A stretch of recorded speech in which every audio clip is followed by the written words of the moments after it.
Behind the GP9s I was running the Atlas Canadian Pacific. Let's push it back here a bit.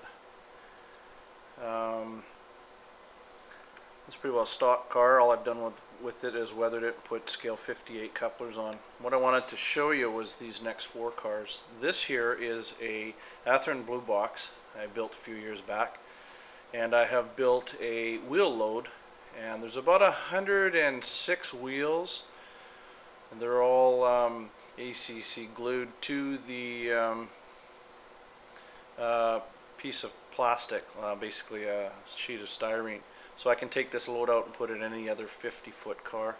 It's been weathered and everything before I put it in there.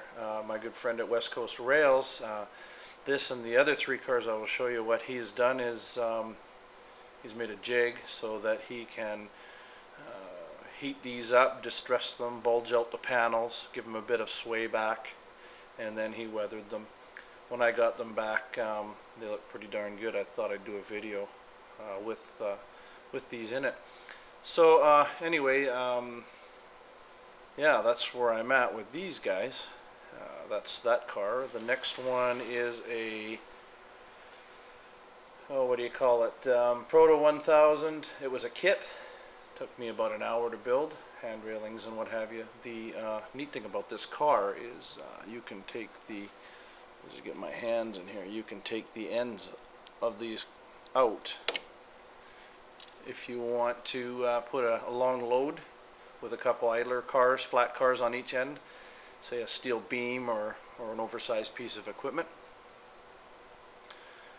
This has been weathered as well, give it a little bit of sway back, and punched out a few of the panels.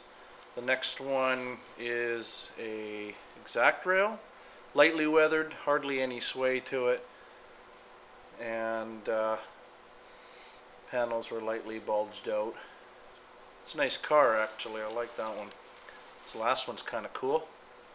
This is an old, back in the days of Cox airplanes and Tyco, Aurora and things like that. They got into the model railroad business, and this car I've had forever. I weathered it myself, and Westcoastrails really went to work on this one. And what it basically is it's got a good sway to it. I think you can see it in the video.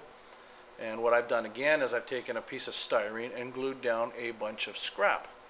Now this can interchange with the wheel load or back and forth. Anything with 50-foot gondola space, I can switch these loads out. Nice thing is if you want to run this as an empty car, you can do so. Lastly of all is the Athearn Ready to Roll caboose. I haven't done anything with that. Weathered it and put scale number 58 couplers.